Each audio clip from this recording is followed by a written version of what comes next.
25 note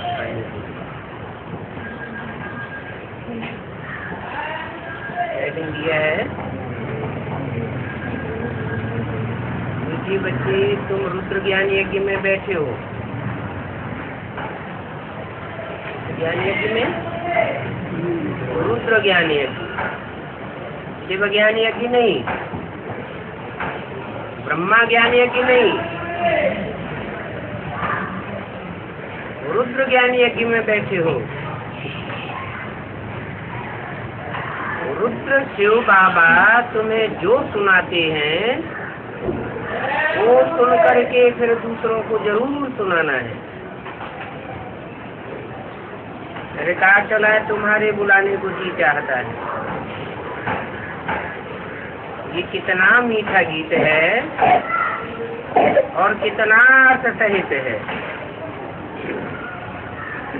जो विशाल बुद्धि होंगे वो अच्छी रीति समझ सकेंगे। बुद्धि भी तो नंबरवार है ना। उत्तम बुद्धि, मध्यम बुद्धि, कनिष्ठ बुद्धि तो होते हैं। उत्तम बुद्धि वाले इसका अर्थ अच्छी रीति समझ सकते हैं।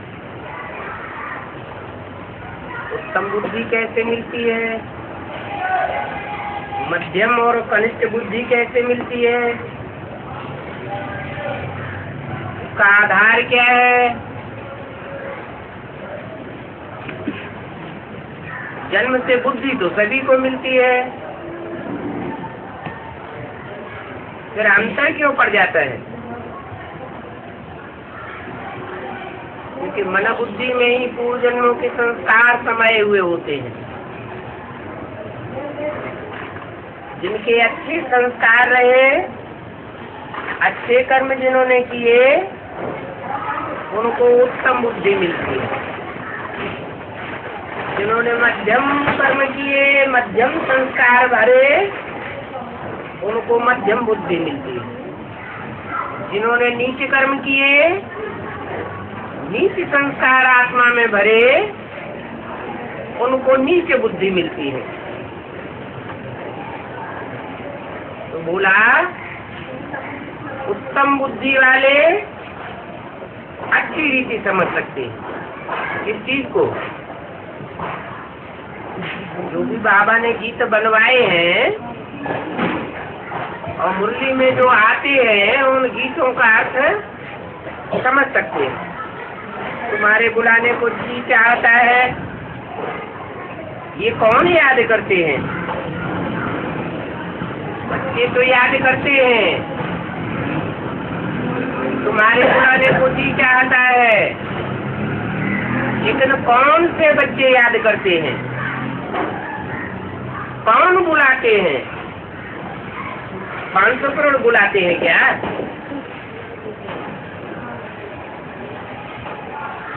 $33 करोड़ बुलाते हैं।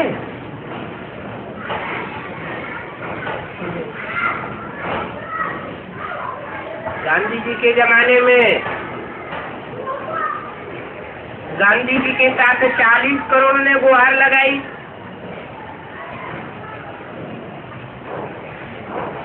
ये पतित पावन आओ।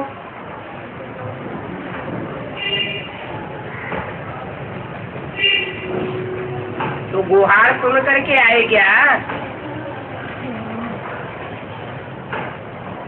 उसी टाइम तो कांग्रेस का जन्म हुआ था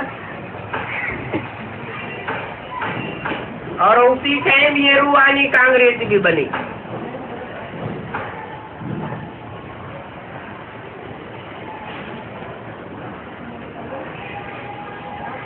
तो किसने कहा कि तुम्हारे बुलाने को जी चाहता है?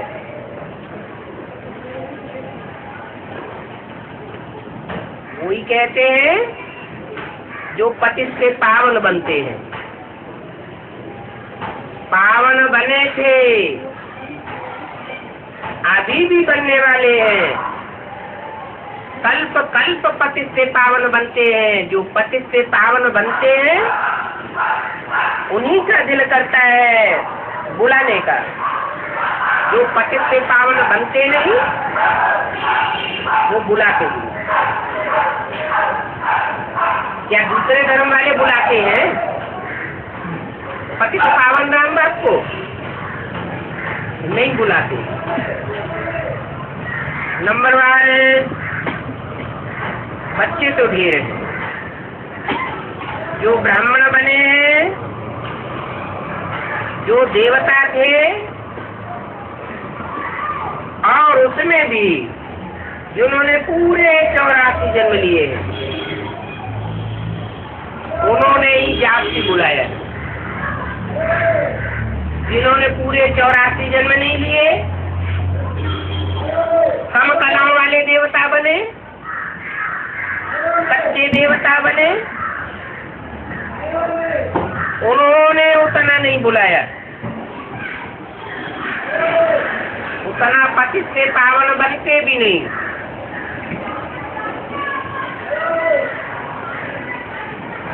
जो बुलाते जाति बुलाते हैं, अर्थात जिन्होंने जाति भक्ति की है, वही शिव अथवा सोमनाथ के मंदिर की स्थापना करते हैं।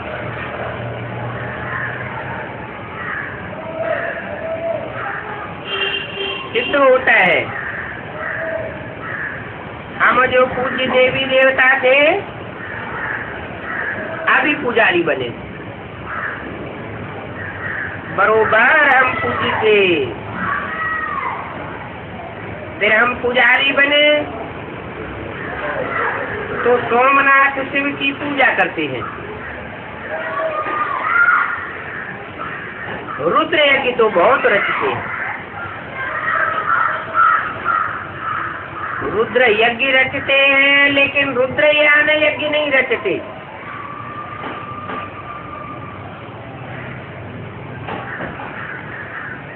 रुद्र ने क्या ज्ञान सुनाया तो कोई को पता ही नहीं। नाम रख देते हैं रुद्र यज्ञ, किस आधार पर नाम रखते हैं? काम किया, रुद्र ने कोई काम किया है संपन्न,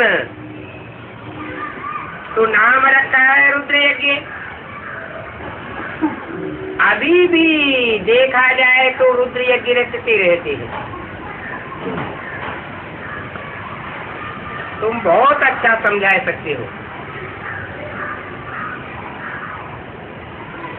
जो रुद्र यज्ञ रचते हैं उनको बता सकते हो कि रुद्र कौन है,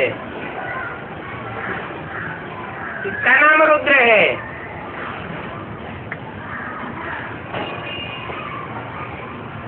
कहेंगे शिव का नाम यो रुद्र है, लेकिन शिव तो बिंदी का नाम है।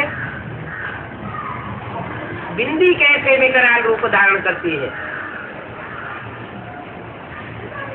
जरूर कोई साकार में प्रवेश करती है। प्रवेश करके विकराल रूप धारण करते हैं, तब संपन्न आहुति होती है, संपूर्ण आहुति लगती है।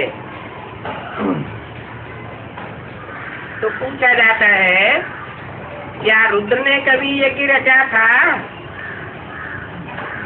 उसकी यादगार में ये स्थूल यज्ञ रचते रहते हैं। जरूर रचा था। कैसे रचा, फिर क्या उसकी सिद्धि हुई, इस बात को तो कोई नहीं जानते। अभी तुम्हारी बुद्धि में है,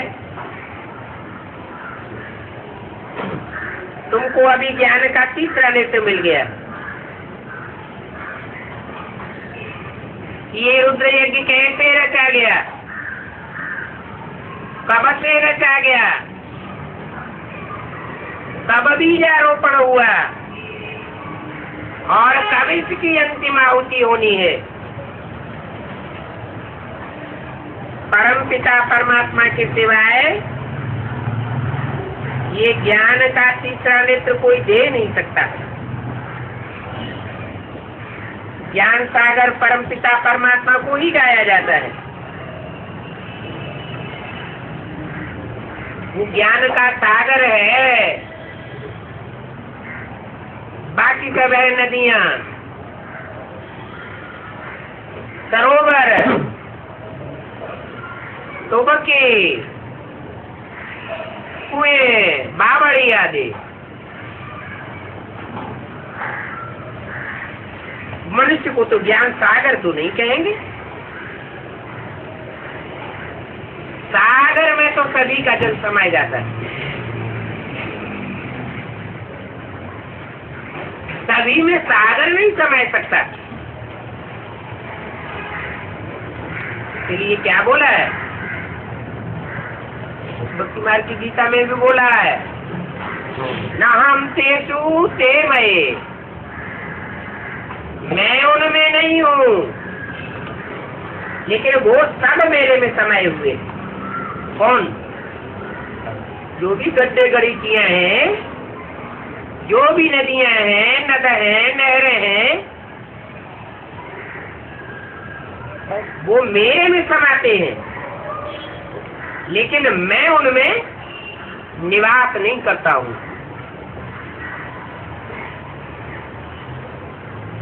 दुनिया क्या कहती है?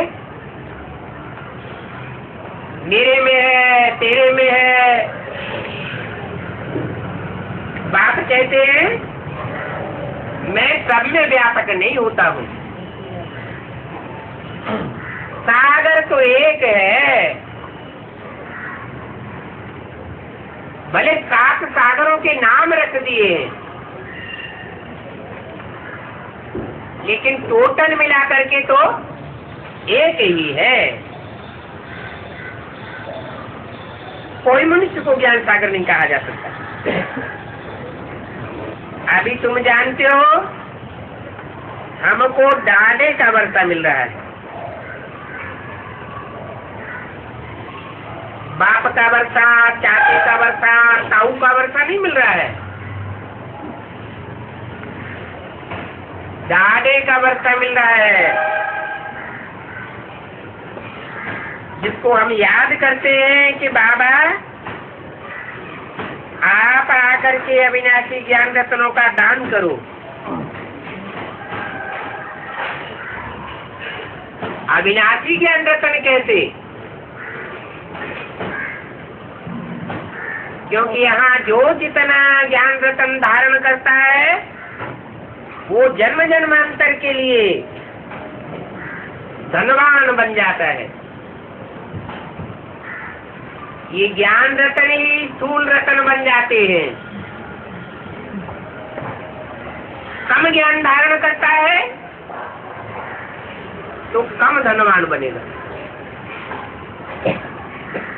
ज्यादा धारणा करता है तो ज्यादा धनवान बनेगा।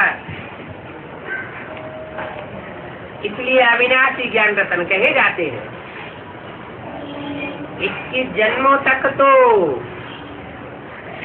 हेल्थ इस आधार पर मिलती है, इन ज्ञान रत्नों के आधार पर ही मिलती है। जिसने पूरा ज्ञान रत्नों को धारण किया, उसकी बुद्धि में पक्का बैठ जाता है कि हमको यही हेल्दी वेल्दी बनना है। भगवान का वर्षा है तो इसी जन्म में प्राप्त करना है। यहाँ जो प्राप्त करते हैं उनका मुकाबला अगले जन्मों में आने वाली आत्माएं नहीं कर सकती। वो जन्म जन्मांतर वो वर्षा चलता है, 21 जन्म तक तो चलता ही है, लेकिन 21 जन्मों के आधार पर, वर्तमान पुरुषार्थ की प्रैक्टिस के आधार पर 63 जन्मों का भी हिसाब बन जाता है।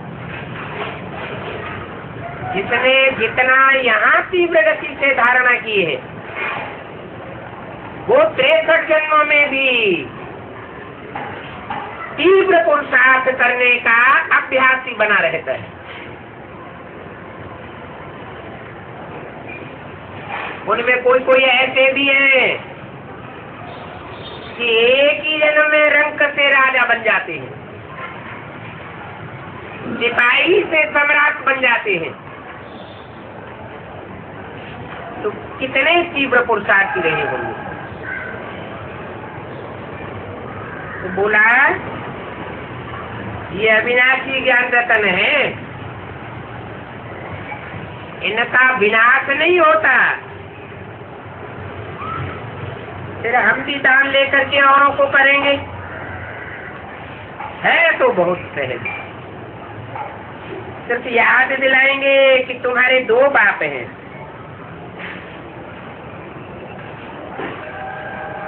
कौन से 2 बाप? एक आत्माओं का बाप और एक मनुष्य सृष्टि का बाप हो। भक्ति मार्ग में भी 2 बाप होते हैं, एक लौकिक बाप और एक पारलौकिक बाप। यहाँ भी तुम्हारे 2 बाप हैं, एक तो इसी लोक का है।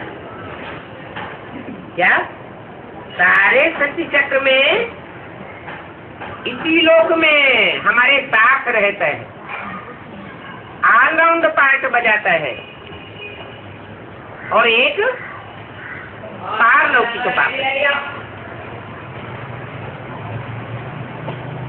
भक्ति मार्ग में भी 2 होते हैं। सतयुग त्रेता में तो लौकिक बाप ही होता है, पारलौकिक बाप होता ही नहीं है।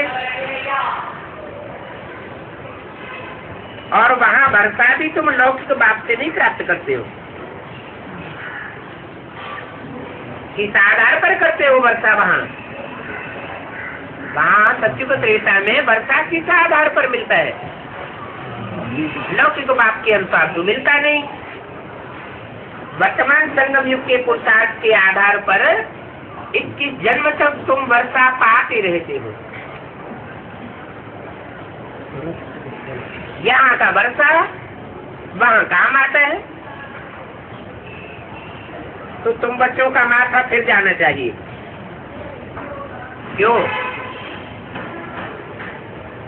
इस संगम युग की कितनी महिमा है, कितना महत्व है। एक जन्म का पुरुषार्थ और 21 जन्म की प्राप्ति होती है। फिर 21 जन्म तक कोई पुरुषार्थ नहीं करना पड़ेगा, और 21 जन्म के आधार पर 63 जन्मों का भी हिसाब किताब बन जाता है। 21 जन्मों में जितने शुरुआत में बहुत प्राप्त किया, वो द्वापर के आदि में भी बहुत प्राप्ति करेगा। जिसने सतयुग त्रेता के अंत में प्राप्ति की, वो द्वापर कलयुग के अंत में भी बहुत प्राप्ति करेगा।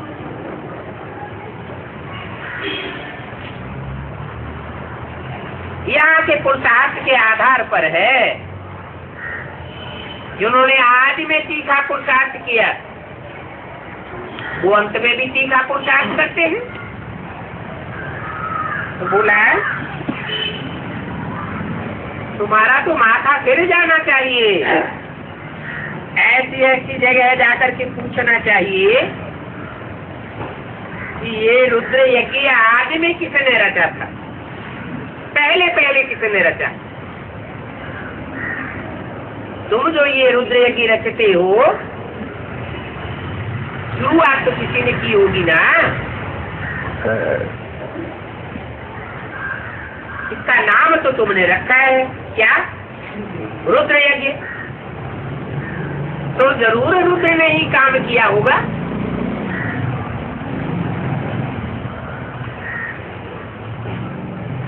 लेकिन आप यह नहीं जानते हो कि जिसने आज भी रुद्र यज्ञ रचा, वो सिर्फ रुद्र यज्ञ नहीं था। क्या था? रुद्र ज्ञान यज्ञ था। तुम तो मैटेरियल यज्ञ रचते हो। क्या?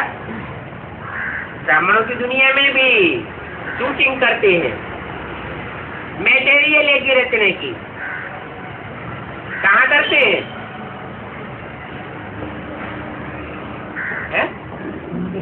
बेसिक नॉलेज में ज्ञान सुनाते हैं या मेटेरियल इकट्ठा करके यज्ञ रचते हैं? क्या करते हैं? मेटेरियल यज्ञ रचते हैं। धन के आधार पर सारा कारोबार चलता है, स्कूल धन। और यहाँ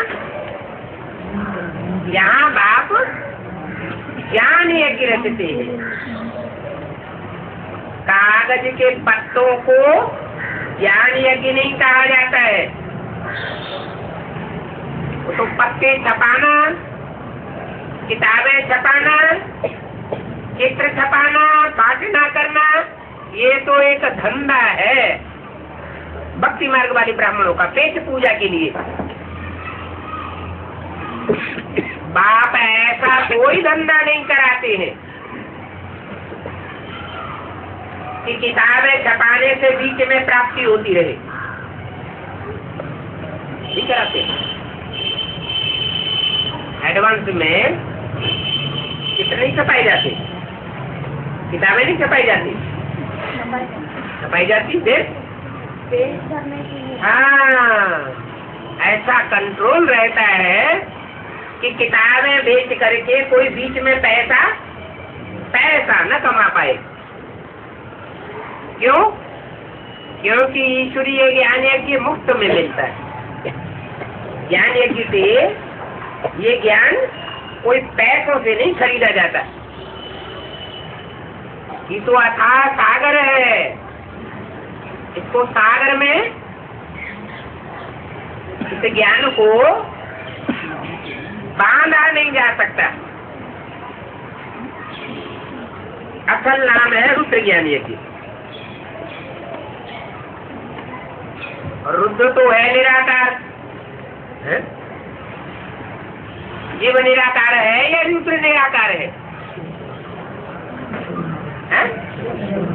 शिव निराकार है तो रुद्र निराकार क्यों कह दिया? निराकारी तेज धारण करता है। पूछा, रुद्र तो निराकार है, फिर निराकार कैसे यज्ञ रचेगा? जरूर साकार में आकर निराकारी तेज धारण करता है। शरीर जरूर धारण करना पड़े।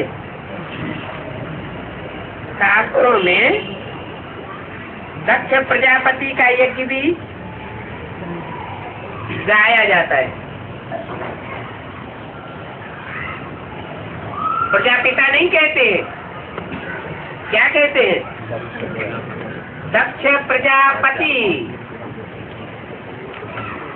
ये शास्त्रों में प्रजापति क्यों है, जबकि यहाँ प्रजापिता ब्रह्मा कुमारी ईश्वरीय विश्वविद्यालय चल रहा है?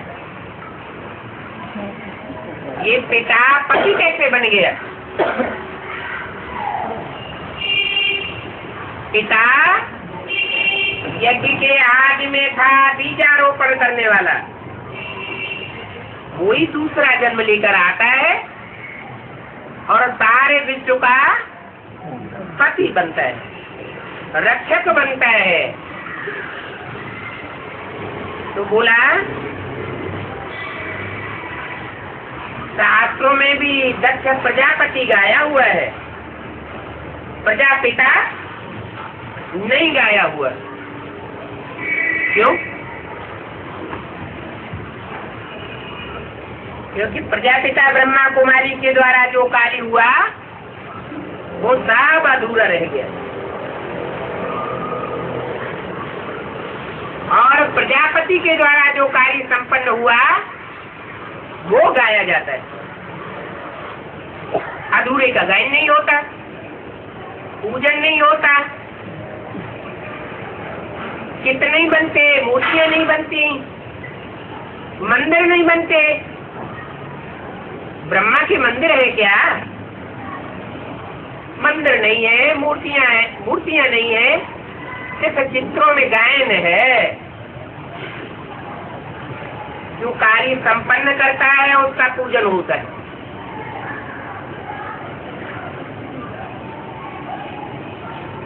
तो दक्ष प्रजापति का यज्ञ मनाते आते हैं। दिखाते हैं दक्ष प्रजापति यज्ञ में अश्व को स्वाहा करते हैं, घोड़े को टुकड़े टुकड़े करके जलाते हैं। कौन सा घोड़ा? ये मन रूपी घोड़ा जो है, जो छलांगे मारता रहता है। बुद्धि की लगाम थोड़ी ढीली हुई, अब घोड़ा कहाँ का कहाँ गड्ढे में ले जाता है। तो बोला इस घोड़े को जो कंट्रोल से बाहर रहता है, उसको टुकड़े टुकड़े करके काट काट के यज्ञ में स्वाहा करते हैं। माने मन को योगाग्नि में खलास कर देते हैं। ये मन रूपी घोड़ा है, कंट्रोल से बाहर रहने वाला है।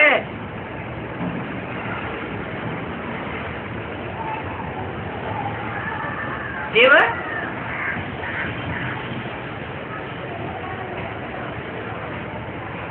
और प्रजापिता। प्रजापिता जिसको कहा गया, उसमें मन है या नहीं है? है? मन है। और शिव? शिव जो सदा शिव कहा जाता है, उस आत्मा में मन है या नहीं है? वो बुद्धिमानों की बुद्धि है, उसको सोचने की दरकार नहीं है, असोचता है, अचिंत्य है। उसको चिंतन करने की, मनन करने की, मंथन करने की दरकार नहीं है। तो जिसमें मन रूपी घोड़ा कुलाचे मारता है, उसको कंट्रोल करने की बात है। कंट्रोल नहीं होता है तो क्या करते हैं? योगाग्नि में स्वाहा कर देते हैं, टुकड़े टुकड़े करके स्वाहा करते हैं। कहाँ की बात है? ज्ञान यज्ञ की बात है। रावण को भी क्या करते हैं? उसकी हड्डियां भी स्वाहा कर देते हैं। दिखाते हैं दक्ष प्रजापति यज्ञ में अश्व को स्वाहा करते थे, उनको दक्ष प्रजापति यज्ञ कहते हैं। दक्ष माने है? दक्ष माने ट्रेंड, निपुण, दीक्षित, प्रवीण। ट्रेनिंग दी जाती है ना,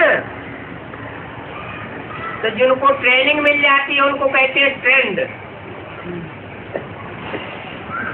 तो दक्ष प्रजापति किस बात में ट्रेंड?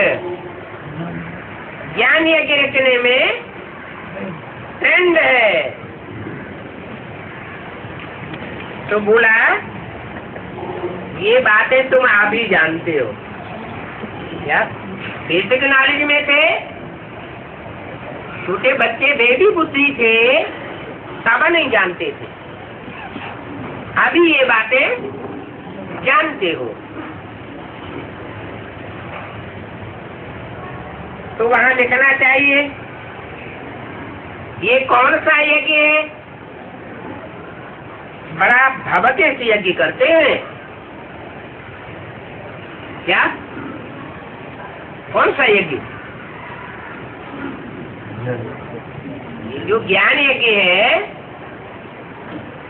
वो दक्ष प्रजापति के द्वारा बड़े भव्य से किया जाता है।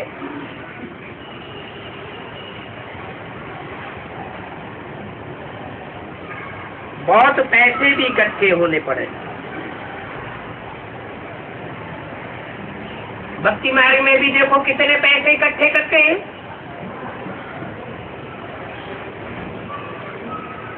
भक्ति मार्ग में जो बड़े बड़े आदमी होते हैं वो रुद्र यज्ञ में बहुत दान करते हैं। वो स्कूल दुनिया की नजरों के हिसाब से बड़े आदमी होते हैं। और यहाँ कौन से बड़े आदमी हैं? जो रुद्र यज्ञ में तन मन धन समय संपर्क संबंध साथ स्वाहा करते हैं, वो बड़े आदमी। मना कोई जरूरी नहीं है कि करोड़पति हो तो वो बड़ा आदमी है, अरबपति हो तो बड़ा आदमी है। नहीं, जो सारे दिन में 50 रुपया कमाता है वो 50 रुपए में से 40 भी स्वाहा कर देता है, और जो लाख कमाता है,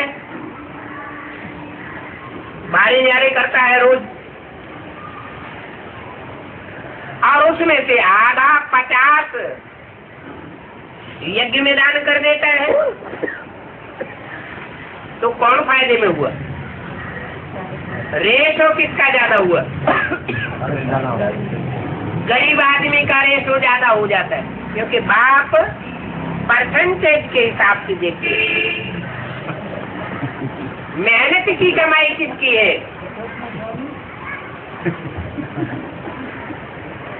मेहनत की कमाई को देखते हैं। गरीबों का हिस्सा जाति बन जाता है। तो बाप कहते हैं तुम बड़े आदमी हो। मान लो किसी की गीता पाठशाला में गए, छोटा सा कमरा है, उसी में रहना होता है, खाना बनाना होता है, सोना होता है, उसी में सफाई करके क्लास करते हैं। बाबा पहुंचते हैं तो उसी में बाबा को सुनाई देते हैं। बच्चे कहते हैं बाबा छोटा घर है, तो बाबा क्या कहते हैं? नहीं बच्चे, बाबा के लिए तुम्हारा बड़ा घर है, तुम बाबा के लिए बड़े आदमी हो, छोटे आदमी नहीं हो। क्या इंफीरियरिटी कम्प्लेक्स नहीं आना चाहिए।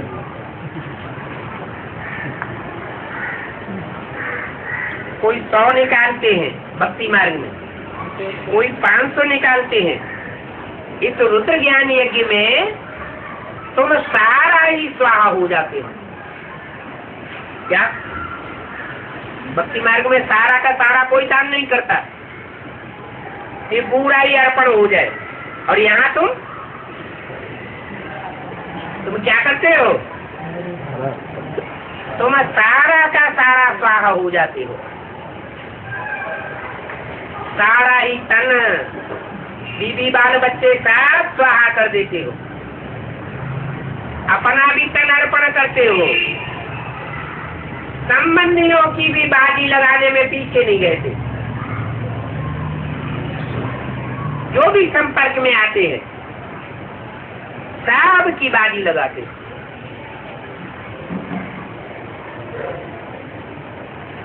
भक्ति मार्ग में तो थोड़ा थोड़ा पैसा निकालते हैं, थोड़ा थोड़ा सबसे इकट्ठा करते हैं। क्या करते हैं? भीख मांग मांग के भक्ति मार्ग में भीख मांगते हैं, चंदा करते हैं। यहाँ तो कोई चंदा नहीं करते। इसका फाउंडेशन कौन डालते हैं? भीख मांगने का, चंदा आदि करने का फाउंडेशन कौन डालते हैं? तुम 5000 दो, 1-1 रुपया हर एक को डालना है। बेसिक में जो छोटे छोटे बच्चे हैं वो भक्ति मार्ग का फाउंडेशन डाल रहे हैं, और तुम कोई से भीख नहीं मांगते हो। तुम कोई से चंदा इकट्ठा नहीं करते हो क्या? अगर इकट्ठा करते हैं तो वो भी दूसरे धर्म के बीज रूप आत्मा साबित हो जाएंगे। उनको भी भक्ति मार्ग में जाना पड़ेगा। 84 जन्म की प्रारब्ध लेने वाले नहीं बन सकेंगे। तो भक्ति मार्ग में थोड़ा थोड़ा पैसा इकट्ठा करते हैं, चंदा करते हैं, भीख मांगते हैं, फिर ब्राह्मण को दक्षिणा मिलती है।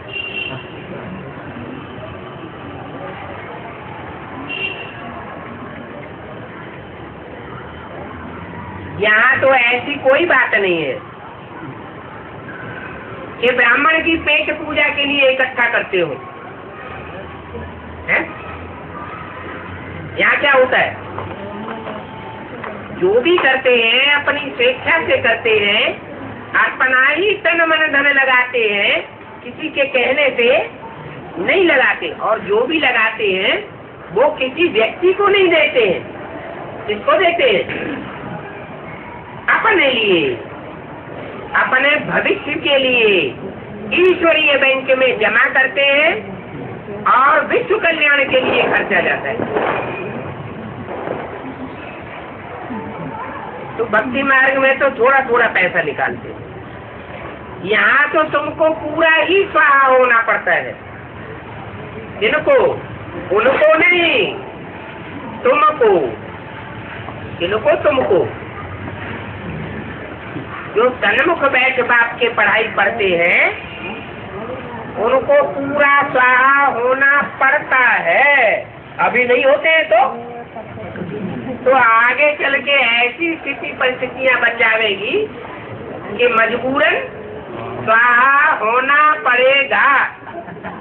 फिर पीछे रह जाएंगे। तब कहेंगे हमारा नंबर पीछे क्यों? बाप कहते हैं ये रुद्र ज्ञान यज्ञ है। क्या? ये रुद्र यज्ञ नहीं है भक्ति मार्ग का। ये ज्ञान सागर के द्वारा डायरेक्ट रचा हुआ यज्ञ है। वहाँ तो स्वाहा होने की बात नहीं होती। कहाँ? भक्ति मार्ग में। वहाँ बच्चे कहते हैं बाबा नहीं, वहाँ यहाँ बच्चे कहते हैं बाबा तन मन धन सहित मैं अब आपके पास आता हूँ। वहाँ भक्ति मार्ग में तो ऐसे नहीं कहेंगे कि तन की शक्ति के सहित भी बारह बच्चों की शक्ति, मेरे तन की शक्ति, जो भी तन की शक्ति है उसके साथ में यज्ञ में आता हूँ। वहाँ भक्ति मार्ग में कहेंगे? है ही नहीं सामने, कहेंगे किससे? और यहाँ तो तुम तो कहते हो क्या बाबा मैं तन मन धन जो भी है तो पूरी पावर के साथ मैं आपके पास आता हूँ। वहाँ ऐसे नहीं करेंगे। आहुति में कभी ऐसे नहीं डालेंगे। कैसे? कि तन मन धन सब स्वाहा। क्या करते हैं? दिखावा कर देते हैं। थोड़ा सा घी, थोड़ा सा अनाज, थोड़ा सा ये, थोड़ा सा वो, तिल, तो सारा इकट्ठा करके थोड़ा सा डालेंगे, थोड़ा थोड़ा करके डालेंगे। और यहाँ तो तुम पूरा ही तन मन धन प्रैक्टिकल में अर्पण करते हो। जब यज्ञ पूरा होता है भक्ति मार्ग में तो सारा इकट्ठा करेंगे और आखिरी आहुति शंकर जी को डालेंगे। वहाँ तो सिर्फ दिखावा करते हैं, पूरा डालते नहीं है। इसका फाउंडेशन कौन डालते हैं? जो भी बेसिक में चल रहे हैं, चंद्रवंशी, इस्लामी, बौद्धी, क्रिश्चियन धर्म में जो कन्वर्ट हुए थे, जो अभी कच्चे ब्राह्मण बन गए हैं, वे भी बुद्धि बन करके पढ़ाई पढ़ रहे हैं, वो अभी पूरा अर्पण नहीं करते। दूसरों से भी चंदा लेकर के अपने पास इकट्ठा कर लेते।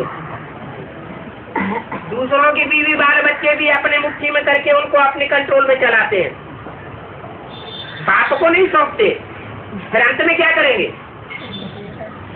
अंत में क्या करेंगे? जब देखेंगे अरे सच्चा तो वो ही है, तो सारा इकट्ठा करके सब स्वाहा कर देंगे। ये भक्ति मार्ग की रस्म रिवाज का फाउंडेशन सारा यहाँ पड़ता है।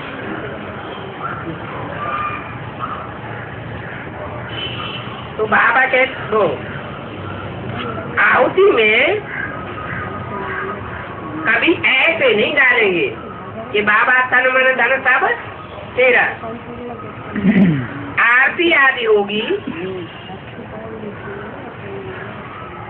जब आरती आदि करेंगे तो चंदा चीरा करेंगे। क्या आरती घुमाते हैं, और आरती घुमा के क्या करते हैं? सबके सामने थाली ले जाते हैं।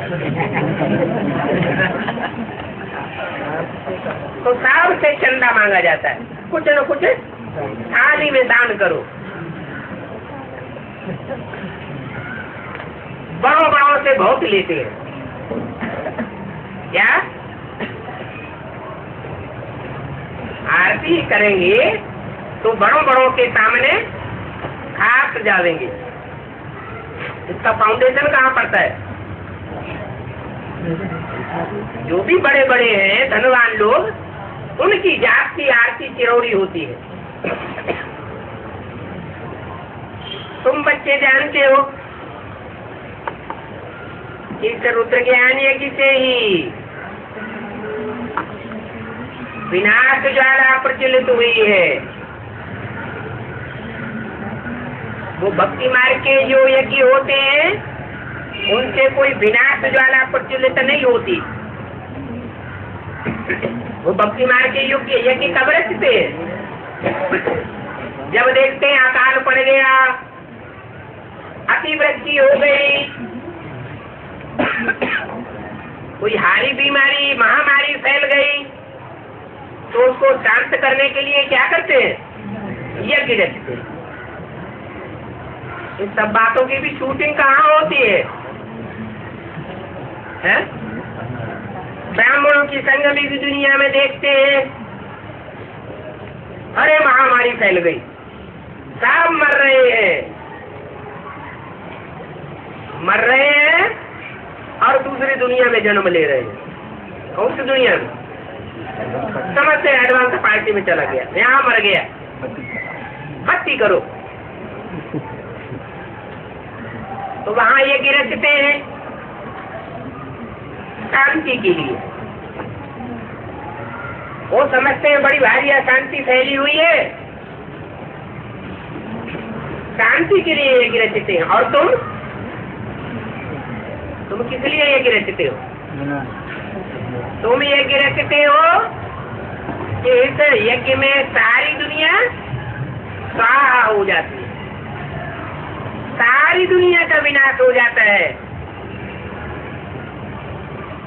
तुम जानते हो रुद्र ज्ञान यज्ञ से ही विनाश ज्वाला प्रज्वलित हुई है। क्या ये विनाश ज्वाला ऐसा नहीं है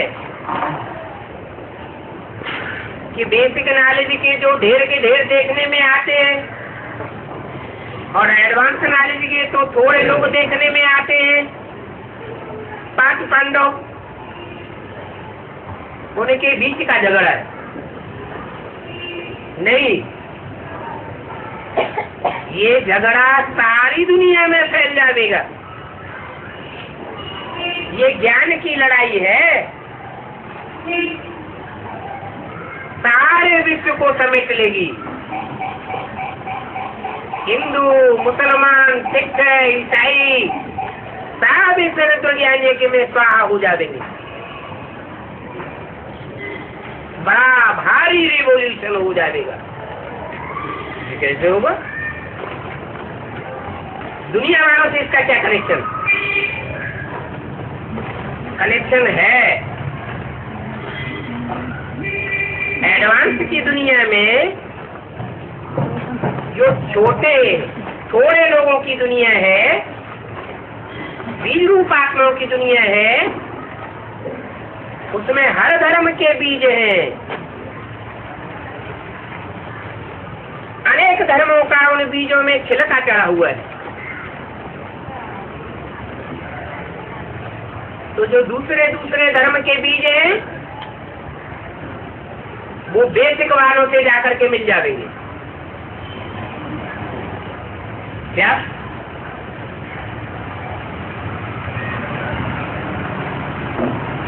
आज समाधि आधारभूत आज समाधियों में मिल जाएगी। जो रुद्रमाला में चंद्रवंशी और चंद्रवंशियों का हेड हो गया, वो उन चंद्रवंशियों से जाकर के मिल जाएगा। जो इस्लाम वंशी होंगे, वो आधार मूर्ति इस्लाम वंशियों में मिल जाएंगे। और वो आधार मूर्ति क्या करते हैं? जो बाहर की दुनिया के इस्लामी है, वो इस्लामियों में मिल जाएंगे। क्रिश्चियंस में मिल जाएंगे। जो सन्यासी है, वो बड़े बड़े सन्यासियों का आधार ले लेंगे, दुनियावी सन्यासियों का। तो एडवांस की नॉलेज आधार मूर्तों में पहुंचेगी। जरूर ऐसा करने वाले अधूरा ज्ञान उठाने वाले हैं, असल सूर्यवंशी नहीं होंगे, तो इधर की बात उधर डालेंगे और वो इधर की बात दुनिया वालों में डालेंगे। ऐसे लड़ाई बड़ा रूप धारण कर जाएगी। इसलिए बोला, क्या बोला?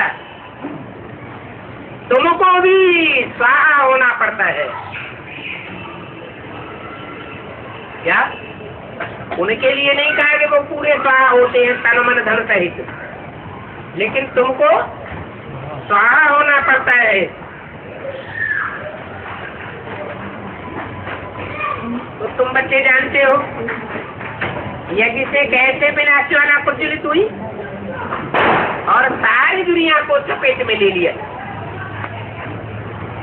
वो यज्ञ रचते हैं शांति के लिए, वो विनाश के लिए यज्ञ नहीं रचते। और तुम इस दुनिया के सारे कचरे का विनाश के लिए यज्ञ रचते हो। सब अधर्मों का विनाश हो जाएगा, अधर्मियों का विनाश हो जाएगा। विनाशाय च दुष्कृताम, जो दुष्कर्म करने वाले हैं उनका विनाश करने के लिए मैं आता हूँ।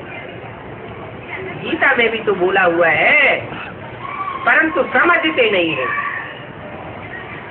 अगर समझे तो कुछ बुद्धि में बैठे।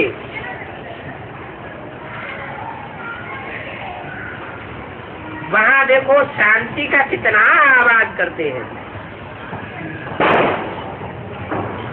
विश्व शांति यज्ञ रचते हैं, विश्व शांति सम्मेलन करते हैं बाहर की दुनिया में, भक्ति मार्ग में। इसकी शूटिंग कहाँ होती है? उसकी शूटिंग भी यहाँ बेसिक में होती है। कितनी कॉन्फ्रेंस करते रहते हैं, रिजल्ट कुछ भी नहीं निकलता। सब धर्म वालों का आवाहन करेंगे, सब आकर के अपनी ट्रा करके चले जाएंगे। फैसला करने वाला कोई नहीं। राइट क्या है, रॉन्ग क्या है, वो तुम बच्चे समझते हो। आवाज शांति के लिए कितना करते हैं। विश्व शांति कॉन्फ्रेंस करेंगे, विश्व में शांति कैसे हो, अखबार भर जाएंगे, रेडियो में से आवाज निकलेगी चारों तरफ, टीवी चैनल्स में से आवाज निकलेगी। कितना बड़ा आवाज कर देते हैं। शांति तो सारी दुनिया में चाहिए ना, लेकिन एक जगह कॉन्फ्रेंस करने से शांति हो जाएगी, ऐसे तो हो नहीं सकता। परमात्मा ही शांति का सागर है, वो सब आत्माओं का बाप है। तुम बच्चों को अर्थ समझाया जाता है, अखबार पढ़ते हो तो ख्याल चलना चाहिए कि कैसे ये सब बातें हम सबको समझा दें। ओम शांति।